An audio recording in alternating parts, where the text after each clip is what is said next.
C'est parti pour une législature de 5 ans. Le Parlement européen tient ce mardi sa session inaugurale. L'occasion de passer en revue les nouveaux rapports de force dans ce nouvel épisode de Plus près des étoiles.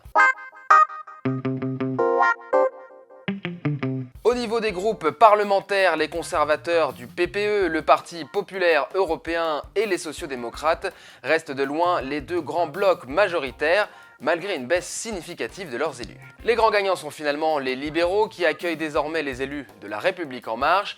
Ils se sont rebaptisés Renew Europe et constituent désormais le troisième groupe au Parlement européen. Juste derrière, on retrouve les Verts qui ont bien progressé comme Identité et Démocratie, le nouveau nom du groupe de l'extrême droite européenne qui a presque doublé son contingent, malgré le fait que le Rassemblement national et ses alliés italiens aient échoué à constituer le supergroupe de leurs rêves.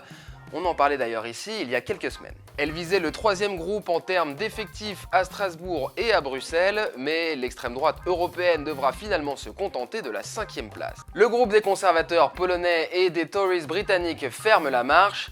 On le voit, la configuration du Parlement européen a été remaniée, mais elle reste finalement assez classique. Les frontières partisanes n'ont pas volé en éclats. Enfin, une soixantaine de députés ne sont encore rattachés à aucun groupe et siègent donc comme non inscrits.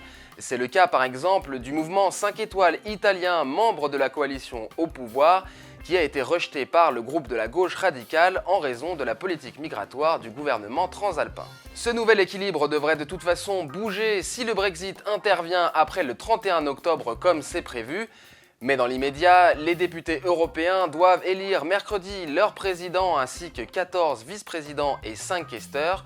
Une bataille d'autant plus ouverte que le Conseil européen peine à s'accorder sur la répartition des postes. Notre crédibilité est profondément entachée avec ces réunions trop longues qui n'aboutissent à rien. Nous donnons une image de l'Europe qui n'est pas sérieuse. C'est finalement une occasion en or pour les députés européens qui pourraient griller la politesse aux chefs d'État et de gouvernement et commencer cette nouvelle législature par un geste fort d'indépendance.